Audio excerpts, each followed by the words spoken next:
কোথায় এসছি? গঙ্গা ঘাটে এসছি। আর দেখো আমার মা কোথা দিয়ে জল নিচ্ছে। এখন জোয়ার এসছে, জোয়ারের জল নিতে হয়।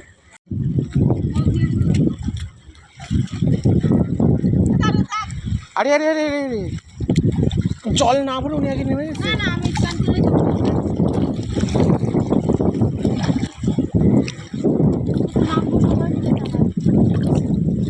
গঙ্গার ঘাটটা চারিদিকটা একটু দেখো শুধু, কি দারুণ পরিষ্কার। আর এই ঘাটটা সত্যি অন্যরকম পরিষ্কার। তোমাদের সামনে দেখো তুলে দিলাম। আর কেমন লাগলো গঙ্গার ঘাটটা? খুবই নিরিবিলি, আমার তো খুবই পছন্দ হয়েছে। দেখো চারিদিকে পরিবেশটাও সুন্দর, কি সুন্দর গোছানো, তাই না?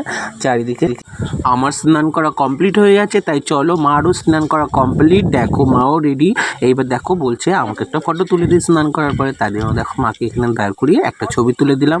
আর সবাই আমরা বেরিয়ে পড়বো এইবার, কারণ স্নান অলরেডি আমাদের হয়ে গেছে সবার। তোমাদের কেমন লাগলো ভিডিওটা? সকালে গঙ্গাঘাট সত্যি